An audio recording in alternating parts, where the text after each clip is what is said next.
what's going on, guys? It's Steve. So this is part two to predicting the 2016-2017 NBA season in general, but there'll probably be 5 or 6 videos because there's so many predictions I need to make. But this specific video, we are focusing on the playoff seedings. So this took me a while to think of. I'm gonna try and not make this video 20 minutes long. I'm gonna aim for around 10 to 15 minutes because there's a lot of explaining to do. But here we go. So I don't know, should I start with it? Let's start off with the Western Conference. So we have the Golden State Warriors. There's no doubt about it that the Golden State Warriors will win the most games in the Western Conference. I think they're going to be the number 1 seed. I'm pretty sure everyone can agree with me on that. Stephen Curry, Klay Thompson, Draymond Green, and Kevin Durant, with JaVale McGee, with Zaza Pachulia, with David West, with what's his name? What's that dude's name, man? The Sean Livingston, Andre Iguodala. I mean, in terms of defense and offense, this team is one of the best teams. This, in terms of just looking at the roster offensively and defensively, this is the best team in the world. And not even just in the world, but on paper, this is the best team in NBA history. Now, that doesn't mean I think they're going to win the NBA championship, but they're the best team on paper in NBA history. Simply, they have 4 2 superstars and 2 all-stars, but they have 4 stars on the same team with a great bench, both defensively and offensively. I mean, this team is spectacular. I predict the Golden State Warriors will run around anywhere from 57 games to 65. I don't think they're going to break their record last year, but, they're still going to be one of the top, have one of the best records in the NBA. So next up, we have the Memphis Grizzlies. A lot of people sleep on Memphis, man. They still made the playoffs. I think they were 6th seed last year without Marc Gasol and with Michael Conley going down late in the season. And they still finished 6th seed in the playoffs without their 2 best players. So imagine with those 2 best players back, it's going to look like 2013 when the Memphis Grizzlies had the best record in the Western Conference for the majority of the season, but they finished 2nd, I believe. The Memphis Grizzlies will finish 2nd in the Western Conference this season. I think this team is just spectacular. You have Marc Gasol, one of the best big men in the NBA. I think he's the best big man in the NBA, personally. He's a great offensive player. He's a great defensive player. He's a 20-10 guy. He's just a beast. Mike Conley is one of the top 10 point guards in the NBA. Great player. He can pass. He can shoot. He can drive to the basket. He's a floor general. He knows how to dribble. He knows how to slow things down. He knows how to play the half-court set. He knows how to play run and gun. He can do he's one of the most versatile point guards in the NBA at this moment. So, and then they have really good role players, and then Zach Randolph is there. I mean, come on. Defensively, this team is spectacular. Offensively, this team is solid. Not spectacular like Golden State, but they're a solid offensive team. But defensively, with Zebo and with Marc Gasol, and then you have Mike Conley, and you have all these other defenders, this team is great. This team is great. I don't know if they still have Jeff Green. They may not. But anyway, let's move on. The 3rd spot, we have the Los Angeles Clippers. Now, the reason why I think the Los Angeles Clippers are going to finish 3rd is because I'm pretty sure they finished like 5th last year. I may be wrong about this. This is all off memory, so bear with me. But the Los Angeles Clippers, Chris Paul, and then you have Blake Griffin back and healthy. Blake Griffin missed a huge chunk of last season because he was an idiot and punched one of his trainers in the face, and he broke his fist. Like, how stupid can you be, jeopardize your team like that? DeAndre Jordan defensively, and then you have J.J. Redick, one of the most efficient players in the NBA. You have Jamal Crawford, numerous times 6th Man of the Year player.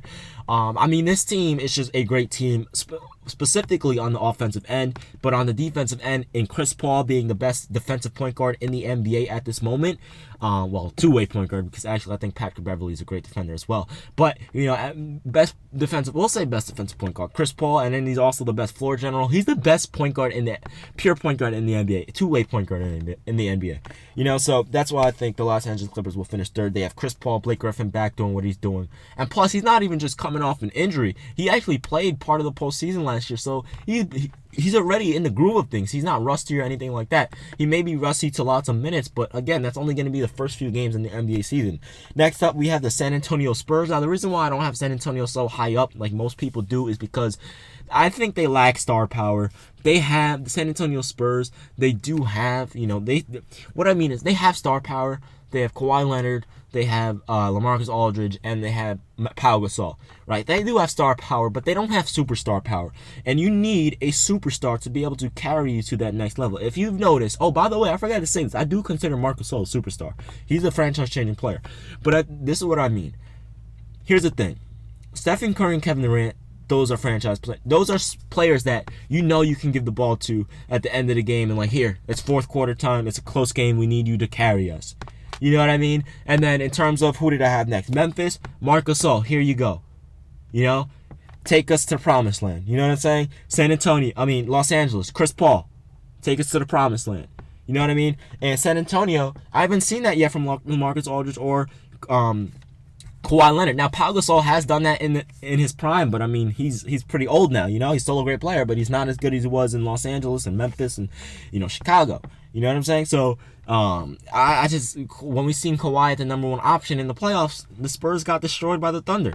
You know what I mean? So, I don't see any player that the team can be like, here, take the ball, do what you need to do, bring us to the promised land. Because Kawhi's not that great of a scorer. He's a good scorer, but he's not, you know, top tier superstar scoring level. Anyway, let's move on to the next one. We have the Portland Trail Blazers. The Portland Trail Blazers are a great young team. They have great young players. Damian Lillard, CJ McCollum. Now, I don't think CJ McCollum is one of the best players in the league. I just think he's one of those players that scores consistently throughout the game. Usually when you have high volume scorers, they either have a high first quarter output, like for example, LeBron in his prime. I think he used to average like 12 points in the first quarter. You know, and then he would slow down in the second and third, and then in the fourth quarter, he would kick it back on. Carmelo Anthony was also one of the best scorers in the first quarter. I think he averaged like 13, 14 in his prime. Well, in his younger years. That's what I meant by LeBron as well. In their younger years, right? And then they would slow down, and then in the fourth quarter, bam. Same thing with Dwyane Wade. You know what I'm saying? So when you think about great scorers, you know, usually they have high outputs in specific parts of the game. But where CJ McCollum is he consistently scores throughout the game, which doesn't make him a great scorer. It makes him a consistent scorer, which is good to have, but, you know, he's not the guy to give it to. The guy to give it to is Damian Lillard, and Damian Lillard has proven that throughout the playoffs, either with game winners or coming back clutch in the fourth quarter, making good big shots and things like that. Great player, great young team. They have a bright future ahead of them. Next, we have the Dallas Mavericks. There's no surprise here. Dirk Nowitzki, you know, Chandler Parsons, they're just a great team. We're used to seeing Dallas there. Houston, James Harden, you know, I think Houston will finish 7th. I actually think they're going to be better than they were last year, just because of spacing issues. And now, you know, because they didn't really use Dwight Howard like they should have. I think Atlanta will, but they didn't use Dwight Howard like they should have. And now James Harden playing point guard, this team is going to be a nightmare to defend. So that's why I have Houston next. And then at the 8th spot, we have the Utah Jazz.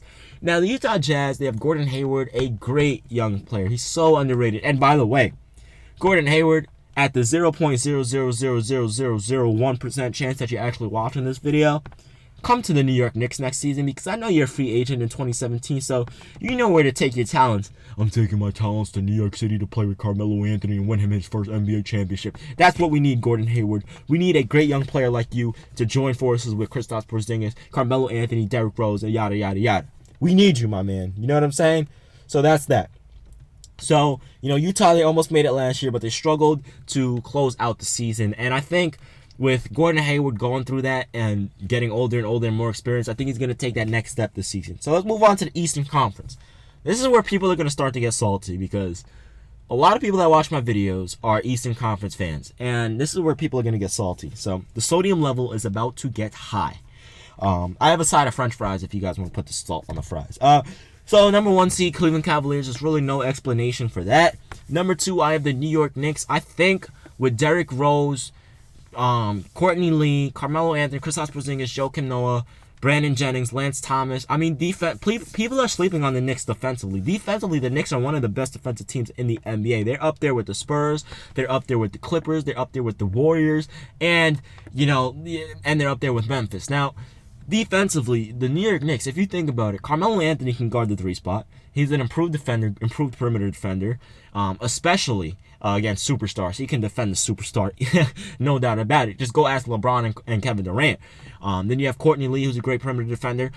Derrick Rose can guard the point guard position. You have Joakim Noah, who's a great defensive big man. You have Kristaps Porzingis, who's a shot blocker. You have Lance Thomas off the bench that can guard superstars, 2 and 3 spot. Then you have Brandon Jennings, who can also guard. And then offensively, this team is top notch too. I mean, you have Carmelo Anthony, you have Kristaps Porzingis, you have Derrick Rose. Offensively, this team, and then you have Brandon Jennings off the bench. So offensively, this team is top notch as well. So that's why I think the New York Knicks will be the 2nd seed in the Eastern Conference. Next up, we have the Toronto Raptors. I think Toronto will take a step back from last season. This usually happens with these type of teams. I mean, we've seen these type of teams throughout NBA history. They have a few good years, and then they start to gradually decrease, and then they just disappear. I mean, think about the Atlanta Hawks. You know what I'm saying? So we see these teams all the time. You know, the Utah Jazz, whatever it is. We see these teams all the time. They come, and then they go.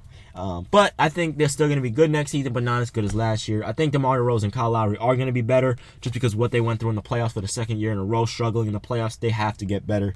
Next up, we have the Boston Celtics. A lot of people are actually not sleeping on the Celtics. A lot of people think the Boston Celtics are going to be a really good team, and I actually agree. Defensively, this team is top tier. Al Horford, Avery Bradley, and then you have Marcus Smart, and then on top of that, offensively, you have Isaiah Thomas. Al Horford could also still drop buckets. He may not be in his prime anymore. He may not be all-star caliber anymore, but he can still drop buckets. So this team is good. Next up, we have the Chicago Bulls. A lot of people are sleeping on Chicago, man. Nikola Mirotic can spread the floor. He's a great young player. He's a shooter. He can explode for 20, 30 points easily on any given night. You have Dwayne Wade, you have Jimmy Butler, you have Rajon Rondo, now where they will struggle, and then Isaiah Cannon to come off the bench. Now where they will struggle, and Taj Gibson, where they will struggle though is their backcourt spacing, which will be an issue. But from what I've seen so far, with Dwayne Wade and Rajon Rondo and Jimmy Butler passing the ball like they're freaking playing with the Showtime Lakers, I mean, oh my freaking goodness, man. This is looking like all-star game out there. The way they're passing the ball, it's crazy. They're all cutting to the basket, curling, passing. It's spectacular to watch. If you haven't seen the Chicago Bulls play yet, I really recommend you guys to go watch them play. So next up after Chicago, we have the Indiana Pacers. A lot of people are saying Indiana is going to be one of the best teams. I actually disagree with that. I think they're going to finish where they are, where they finished last season, pretty much around, well, I think they finished 7th or 8th last year. But this year, they're going to finish 6th. The reason is because, you know, Jeff Teague's not really that much of an upgrade. I mean, he's really not that great of a point guard in my opinion. I think he's really overrated.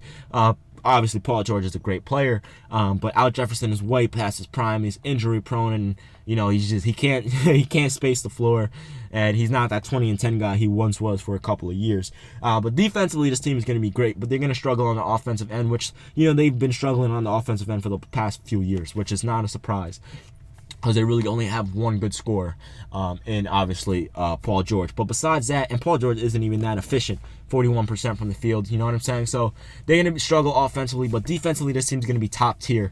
I mean, Paul George is one of the best two-way players in the NBA. He's one of the best defensive players in the NBA. You have Al Jefferson that can protect the paint still, and then you have Jeff Teague, who's a solid defender, you know what I'm saying? So defensively this team is top-notch, but their offense is going to be so bad that, you know, they're not going to be able to compete with teams like the Cavaliers, the New York Knicks, the Boston Celtics, the Toronto Raptors, Chicago Bulls. So let's move on to the next one. We have the Atlanta Hawks. The Atlanta Hawks, I think they're going to make the playoffs. I think Dwight Howard's going to be back and not better than ever, but around 17, 18 points per game, 10 rebounds per game. I think he's going to be good. And then next up, we have Milwaukee. A lot of people are sleeping on Milwaukee, man. They got Manti Dellavedova. They got Giannis Antetokounmpo. They got Jabari Parker. This young team, man, great. They just need to learn how to spread the floor because their shooters are terrible. I mean, Michael Carter Williams can't shoot. Giannis Antetokounmpo can't shoot. They need better shooters. But anyway, I'm out of here. Let me know what you guys think in the comment section below. It's been Steve. I'm out of here. Love you guys. Peace.